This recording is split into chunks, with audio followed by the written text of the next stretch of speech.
Hey, what's going on, Agents for Life? Good to be back with you again. Welcome to podcast 236. We're going to talk to some newer agents today, but even experienced agents might not understand a couple of these things I'm going to go over. The topic is placement and persistency, why they're there, and how they matter in our world, how they affect us as life insurance agents. So let's jump into it. But first, before I do, you knew I'm going to mention this. Just a quick plug for July 22nd Leadership Conference in Dallas. Get your tickets if you haven't yet. I don't even know if they're sold out. They might be. And here I am telling you to get something that's not available. I don't know. I haven't heard that they are, but I wouldn't wait. So make the commitment, put down the leap of faith, book your ticket, and then figure out how to get you there. An app, maybe two apps, is going to pay for the whole trip, and it's a month and a half out. So you got plenty of time. Get to work and make it happen because you'll be around the leaders, all the leaders at Equus for a night, for a day. So I hope to see you there. I'm going to be there. I've got my ticket already, and I hope you can make it. All right, enough of that. Let's jump in. And I want to just a quick mic drop thought for today is just a friendly reminder to not be an optioneer. Now, I didn't say auctioneer because we're not selling things at auction prices. We are optioning an option. We provide options. So don't be an optioneer. What do I mean by that? Sometimes we present too much. We make it too complicated. We make it confusing because the buyer or your prospect has too many options. So I have fallen into this trap many times, continue to do so every so often. I catch myself getting too excited about all the options that are available and really hunting down the best of the best of the best, making that extra effort, which I'm not saying not to do. But when we present too many options, the client feels overwhelmed, they get confused, and they don't buy. So, friendly reminder, don't be an optioneer. Just boil it down by asking lots of questions, get really clear on what they want, and present two, maybe three options. Very simple. Get a yes or a no and move forward into the application. So, there you go. There's your mic drop thought for the week. And then just a quick story from the field. This week, I got a call from the wife of one of my favorite appointments. I'll never forget this appointment. Um, Gentleman passed away this week. He had a blood cancer diagnosed in January, I think. Fought it for 4 months, brought him home, said he's not going to make it. So he wanted to spend his final days at home. And his wife called, and she's very grateful that he took out a policy. So we're processing a claim. This one was 4 years ago. So it's one of my clients that I got early on in the business. I'd been an agent for about a year or so. And I was doing face to face, and I can still remember this is one of my favorite appointments. The guy was just such a great guy. We clicked, we hit it off. I've done a review, I think two reviews since then, just annual reviews, checking up on them, seeing how they're doing. And he just had a heart of gold. So I told her it's one of my least favorite parts about this job is, having to process those claims, but sure am grateful that we get to help them out, at least from a financial perspective. So that was just a quick story that made it, just a friendly reminder of how real it is and how important it is, the work that we do. And if you haven't had one of those yet, your day's coming where you're going to process a claim for somebody and they'll be sure glad they got the coverage. Okay, let's change things up a little bit.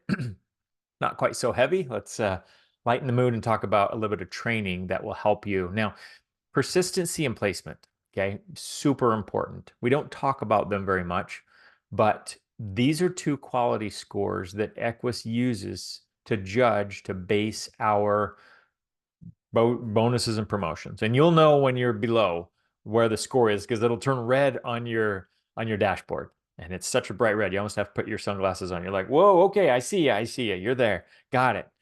But it's important because the carriers also don't like a low placement and persistency. In fact, you can lose your contract over it. If your quality score is too low, a carrier may or may not give you a warning, and they may say, you know what? You're costing us too much. Now, think about it from a business perspective. You're wondering why. Well, a carrier spends a lot of money ordering the labs, MIB, they have to pay somebody, they have to turn the lights on, they've got to pay somebody benefits, they've got employees. There's a lot of costs that the carrier incurs every time you click submit, right? You just click submit, they now have to spend a lot of money. Even on the declines, the carrier spends a lot of money. Now they know they're going to make that back. They're doing well enough to stay in business. They've already accounted for it. Okay. But they also know that if they get too many of those declines, it's not profitable at all because they're spending money and they're not getting any return from a policy in force. So the carrier looks at placement and persistency. Equus looks at placement and persistency. You should also look at these. Let's break them down one at a time. First, let's talk about placement. Placement is your every time you submit an application, does it get approved or is it getting declined? Okay, that's your placement rate. Now, your placement rate is a reflection of how thorough you are as an underwriter. So there's a lot of underwriting questions we have to ask when somebody's going through something. Don't breeze over it. If they've got a blood pressure medication, we want to know when it was diagnosed, what happened, how many medications are there on, has it ever been uncontrolled? The toolkit is really good for giving you a good list of follow-up questions depending on the situation, because each situation is a little bit differently. But generally, you want to know how long ago it happened, how severe it is. So in terms of cancer, is it stage 1, 2, 3, 4, 5? If it's a heart attack, was it mild, moderate, or severe? Those types of things. I use Google a lot. So you're going to look for dual use medications. So if there's a medication like metoprolol, for example, can be used for blood pressure, can also be used for heart failure or other heart conditions. So naturally, you want to ask those questions. So get really curious and be skeptical at first. A healthy dose of skepticism, not encouraging you to not trust your client, but you want to be skeptical enough to keep asking the questions, because clients are notorious for not volunteering everything. They think that if they tell you, they're going to get declined. Well, what they don't realize is you're not the judge. And I like to tell clients this is I'll say, I'm your defense attorney. The carrier is the judge. I'm the good guy. I'm on your team. You can tell me everything and anything because I'm going to try and, present this in the best light possible. We're not going to be deceitful or leave stuff out, but we're going to present, if I know everything that's going on, I can proactively explain things to the underwriter so they understand. They know it's not a perfect world and there's no perfect health. They know things happen for a reason, and or things happen. So if there's an explanation, I want to know about it versus avoiding it, entering it in, and then having it decline because the carrier only sees what the MIB and the RX reports show. They don't get the benefit of an explanation. So I like to let clients know that they need to be as forthright as possible to me so that I can be on their side and present their case to the quote unquote judge and do my job as a defense attorney. So that's kind of how I like to position it. But even so, there's still going to be some cases where there's curveballs and surprises that none of us counted on, or that they found, even the client innocently forgot about a medication from years ago. Some of the common situations are mental health. I've seen a lot of this lately. Mental health medication, especially younger people. If they're younger, you want to be asking about criminal activity, DUIs, things like that in their past, because they can be perfectly healthy and still not qualify because they were on parole or probation, a few years ago, or had a DUI years ago. So you want to be diligent about asking all the underwriting questions, okay? And even to the point where you're asking the same one in a few different ways, because I'll get different answers. I'll say, so how, starting out, how is your health? Oh, we're good. Well, I could even end there. Oh, yeah, great health. All right, let's go ahead with the application. Well, no, you can't do that. So I'll say, how's your health? Our health is good. Great. Are you on any medications? Yeah, I'm on 12. So they just told me their health was good and they're on 12 medications. I'm like, okay, everybody's definition of good health is different. And I respect that. They might feel great, but I need to know about those 12 medications. Okay. So being a good underwriter, thinking like an underwriter, that's going to help your placement. Now, sometimes you have to slow down and do a risk assessment. Sometimes you got to reach out to the carrier and say, hey, I've got a case. What do you think? You can call them, you can email them. American Amicable lets you chat with a live underwriter real time. But mostly you want to check with your upline.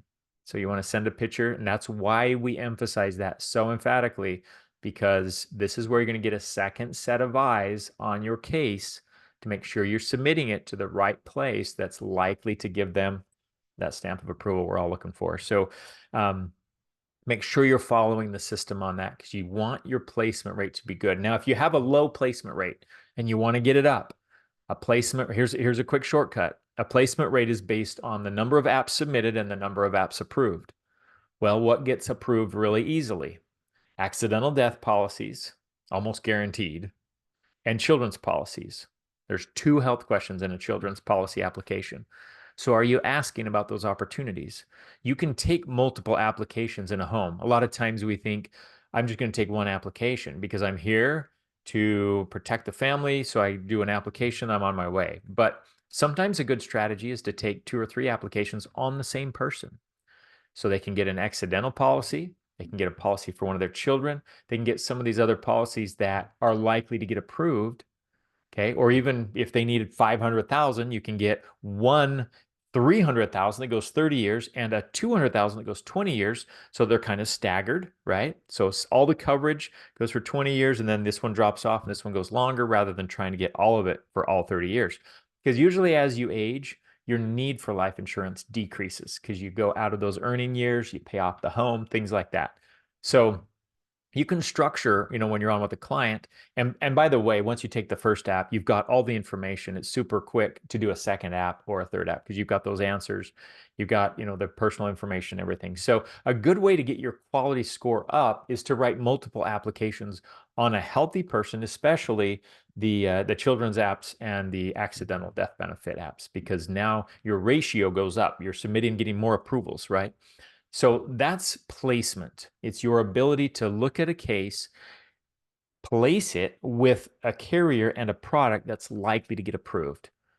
Okay, if your placement rate is below 65, it turns that bright red square on your dashboard. You definitely want to be trying to get that up. So you need to be aware of that, watch it, and make sure it's up. If you're up over 70, 80%, 80+% is going to be really good. If you're over 90, you're a rock star. I don't know anybody that has 100% placement, but it's also good for profitability because you're not getting paid on anything that doesn't get approved and issued, right? So you take someone through that whole process, place them in the wrong product, it gets declined. You could have made money on that had you done it right. And a lot of times when you go back and try and double back with the client, they just drop off. They're like, no, never mind. They get tired. Now, we try, but it's hard to change their mind. And I get it because it's discouraging to hear the news that you were declined. So make it easy, do it right the first time. Okay. Learn the underwriting guides, work with your mentor. Okay. These are all good. And then slow down and ask extra questions, take extra notes. So we want to look very thoroughly at every single case. So that's placement. All right. Let's talk about persistency. Okay, persistency. Persistency is how long the business stays on the books. So the carriers make their profit in probably year 2 or 3. I'm not even sure when it is.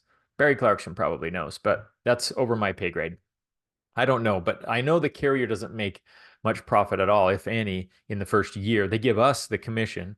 Equus gets an override, all the overrides along the way, right? And that's why we have the thing called the chargeback, is because the carrier can't just stomach all that. If they cancel, then yeah, we have to pay that back. So those first year, even the first 2 years, because even in the first 2 years, they've got to pay back their employees, all their hard costs, right? All that stuff that they've been paying on to get to be able to operate, and then into a profitability situation. So it might be year 2, I don't even know, but the carrier doesn't make money right away. Okay, so the carrier is interested in business that stays on the books. In fact, the longer the business stays on the books, the more profitable to the carrier. So they look at ours just in the first year. Fortunately, we don't have persistency charts that go out further than a year, because if they're tracking, 5, 10 years, that's a lot harder to keep people on the books for a long time. But just for the first year, so you've got a 3-month persistency, 6-month, 9-month, and 12. And those are all on your dashboard. So again, you want to be watching those, and you'll see the minimums drop a little bit. It's like 92, 89, 87, or whatever they are. and you want to stay above those. So this is the quality score of your business. We are not run and gun agents. We don't cut corners. We don't skip through things. We don't just put someone in a policy and the spray and pray type of a method. We're not throwing spaghetti on a wall. Okay, we are doing quality business because we want our reputation with the carrier and with the underwriters to be that we're a quality agent. These are human beings just like you. And if you're submitting things and they're going, who's this, this guy, I don't even want to say a name because that might be somebody, and they'll be like, why did you pick me? Who's this guy that keeps submitting business that gets declined? Like, what kind of an agent is this? Remember, they've never met you. They don't see that you are a really great person. You just don't mean well. They just see a name, and all they think is, man, this guy is a very sloppy agent. So now it's harder to work with because you're going to get yourself a reputation. So be careful, slow down, be thorough. We're quality agents doing quality business. Think long term. We want to price it correctly. That's another way to increase your persistency rate, is give them something that's comfortable in their budget. Otherwise, it will drop off. So don't bring the price up, bring the price down, if anything. If the prospect is not sure if they want it or not, if they're kind of on the fence with price, always bring it down. Make it comfortable. Better to get something smaller on the books than something bigger that charges back. So another way that I really that really helps me with persistency is the follow-up. A client wants to feel like they're working with a professional. So personally, I send a handwritten thank you note to every case. Soon as I submit a policy that day, I report to Equus and then I do my thank you note. And I take the time and I do it by hand. That's just my personal decision. If you have a better way of doing it, do it how you want. But I like them to get something in the mail from me the old-fashioned way, where he took the time to write me a note. That means something, right? I have a relationship with them. And then I like to follow up. I follow up. I have an admin that does it, but as a courtesy, how was your experience? This is 2 or 3 months, after. Have you gotten the policy yet? Is everything good? Do you have any questions? I want them to feel like we are there for them. I am their agent for life. Okay. It's the name of the podcast. That's who we are. Agents for life. We're not there just as a run and gun, just write and run. Okay. That's not our style. So we're there to follow through and make sure they feel comfortable and happy that they got what they got, and that we're not going anywhere. We're there to service them because there's a lot of agents that run away. So that's not us. And the nice thing about that is that people that feel comfortable with you and they see you as a long-term relationship, they're going to start referring business, right? And anytime they come across somebody, if they like who you are and how you work, then they'll refer. So it's better for everybody. It keeps business on the books, but those follow-up touch points matter. Now, I do a welcome kit. I'm not going to get into that. If you want to hear about it, you can reach out to me. But I do, once the policy's approved, I have a little kit that I box up and I send to the client. And every client gets one, and it's got some tools and materials in there. So you can do what you want. You can send them a nice little, something if you want. But for now, starting out, a phone call is fine. Don't go spend a lot of money on this.